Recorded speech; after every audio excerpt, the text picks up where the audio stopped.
بسم اللہ الرحمن الرحیم۔ السلام علیکم ورحمۃ اللہ وبرکاتہ۔ اقبال کے شاہینوں اور فارسی کے شوقینوں کو آج کے لیکچر میں خوش آمدید۔ پیام مشرق فارسی کی نظم نسیم صبح آج ہم پڑھیں گے۔ ایک ایک لفظ کا ترجمہ ہوگا، با محاورہ ہوگا، اور ان میں آنے والے الفاظ کی تشریح بھی ہوگی، خاص طور پر افعال کی جو کسی مصدر سے لفظ بنے ہیں ان کی زیادہ تشریح ہوگی انشاءاللہ۔ تو آئیے پہلے ہم اس کی خواندگی کرتے ہیں، پڑھائی کرتے ہیں۔ بسم اللہ الرحمن الرحیم۔ ضروی بحر و سری کوہ سار می آیم ولیک می نشناسم کہ از کجا خیزم۔ دہم بے غم زدہ طائر پیام فصل بہار تہ نشیمن او سیم یاسمن ریزم۔ بے سبزہ غلطم و بر شاخ لالا می پیچم کہ رنگ و بو ز مسامات او بر انگیزم۔ خمیدہ تا نشود شاخ او ز گرد و شیمن بے برگ لالا و گل نرم نرمک اویزم۔ چو شاعر ز غم عشق در خروش آید نفس نفس بے نواهای او در امیزم۔ اب اس کا ترجمہ کرتے ہیں۔ ذا روی بحر، سمندر کے چہرے سے، رو کہتے ہیں چہرے کو، اور بحر سمندر، اور ذا اصل میں تھا از کا معنی سے، سمندر کے چہرے سے، و سرے کوہسار می آیم، اور پہاڑوں کے سر سے میں آتی ہوں۔ صبح کی ٹھنڈی ہوا، نسیم کہتے ہیں باد صبا کو، صبح کی ٹھنڈی ہوا کو۔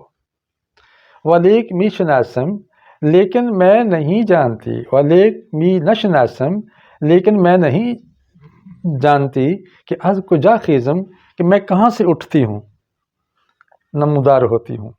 دہم بے غم زدہ طائر، میں اداس پرندے کو دیتی ہوں پیام فصل بہار، بہار کے موسم کا پیغام کہ بہار کی آمد ہے، خوش ہو جاؤ۔ تہ نشیمن او سیم یاسمن ریزم، اس کے گھونسلے کے نیچے میں یاسمین پھول کی چاندی بکھیرتی ہوں، ڈالتی ہوں۔ سیم کہتے ہیں چاندی کو، اور یاسمن چمبیلی کا پھول ہوتا ہے، تو چمبیلی کا پھول سفید ہوتا ہے چاندی کی طرح، اس سیم کے ساتھ اس کی تشبیہ ہے۔ بے سبزہ غلطم و بر شاخ لالا می پیچم، سبزے کے ساتھ میں خلط ملط ہوتی ہوں، اس میں لوٹ پوٹ ہوتی ہوں۔ و بر شاخ لالا می پیچم، اور لالا کی شاخ پر میں پیچ و تاب کھاتی ہوں، لپٹتی ہوں، لالا کی شاخ سے میں لپٹتی ہوں۔ کہ رنگ و بو ذا مسامع او بر انگیزم، کیوں لپٹتی ہوں؟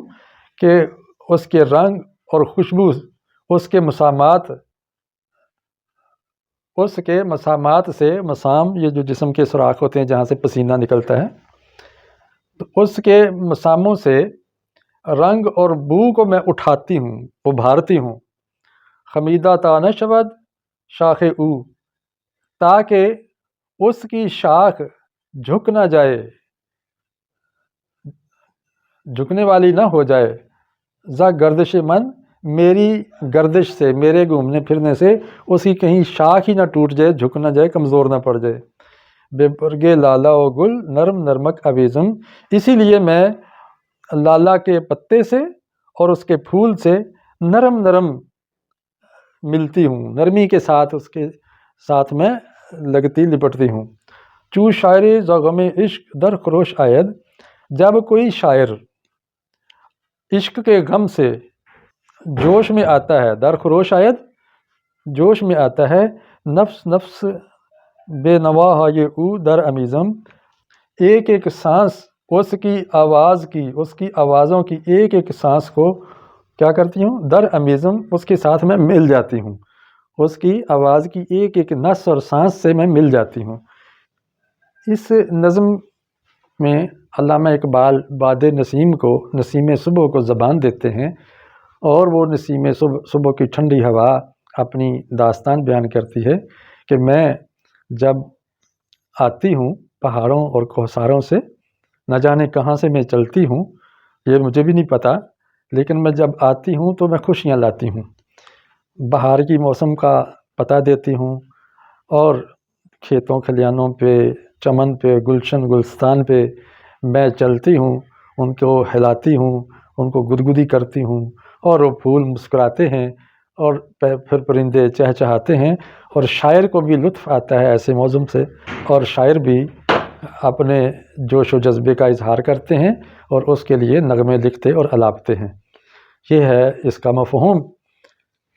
اس نظم میں جو لفظ کسی مصدر سے بنے ہیں ان مصادر کی میں نے ایک لسٹ تیار کر دی ہے۔ یہ 13 مصادر ہیں: آمدن آنا، شناختن پہچاننا، خواستن اٹھنا، دادن دینا، ریختن گرانا، غلطیدن لوٹ پوٹ ہونا، خمیدن خم کھانا یا جھک جانا، پیچیدن لپٹنا، برانگیختن ابھارنا، شدن ہونا، اویختن لٹکانا یا الجھنا، عمیختن ملنا یا ملانا، گردیدن گھومنا پھرنا۔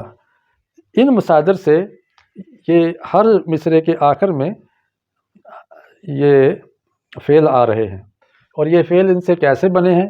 ماضی بنانا تو ہم نے سیکھ لیا تھا، مضارع کی ہم مزید مشق کریں گے، چونکہ مصدر سے ہی آگے فعل بنتے ہیں، اور آدھے سے زیادہ جو صرف ہے فارسی کی وہ تو مصادر سے ہی تعلق رکھتی ہے، اسی کے اندر ہم کمی اور بیشی کرتے ہیں۔ مصدر کا نون ہٹا کر شروع میں یا آخر میں کچھ نشانیاں لگاتے ہیں تو مختلف افعال مختلف معنی دینے والے بن جاتے ہیں۔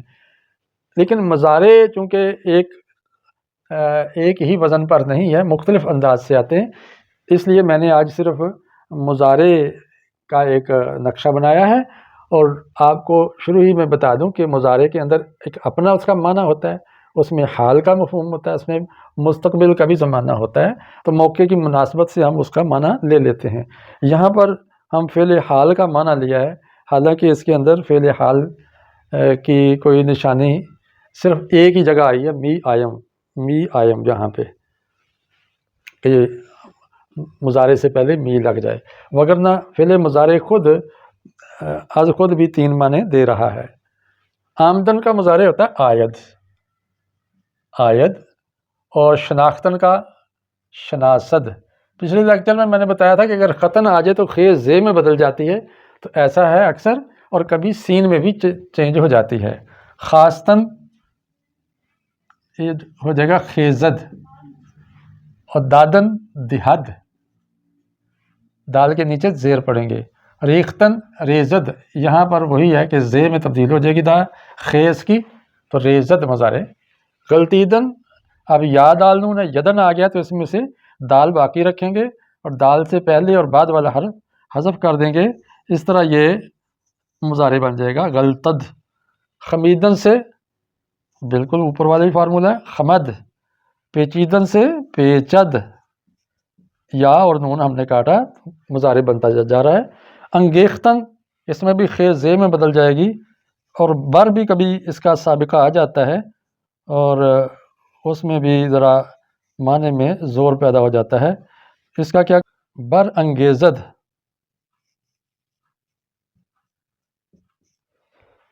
اور شدن کا بن جائے گا شبد۔ اویختن کا یہاں بھی خیر زے میں بدل جائے گی اویزد، اور مضارع کی دال لگ جائے گی۔ امیختن میں بھی ایسا ہی فارمولہ ہے، امیزد۔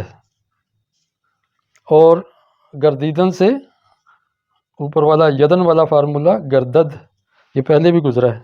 تو ہم نے مضارع بنا لیا، اب مضارع کی گردان کریں گے تو ہمارے یہ سیغے آخری سیغے بن جائیں گے۔ یہ میم متکلم کی علامت ہے، تو ہم کیا کریں گے؟ اب خیز سے ہی لے لیں، یہ دیکھا خیزد ہے، پہلے سیغے میں خیزد ہی آئے گا، دوسرے میں خیزند ند لگ جائے گا دال کی جگہ، وہ اٹھتے ہیں، اور خیزی تو اٹھتا ہے، خیزید تم اٹھتے ہو، خیزم میں اٹھتا ہوں، خیزیم ہم اٹھتے ہیں۔ دیکھا یہ گردان بن گئی، خیزد، خیزند، خیزی، خیزید، خیزم، خیزیم۔ اگر اس کی گردان کرنی ہو تو پہلے سیغے میں دال ہی رہتی ہے، اگلے سیغوں میں دال ختم ہو جاتی ہے، کیا بن جائے گا؟ دہند، اور ند لگ جائے گی جمع کی، دہند، دہی۔ ہم کہتے ہیں جواب دہی کرنا پڑے گی، جواب دہی نہیں ہوتا، جواب دہی ہوتا ہے، دہی، دہید،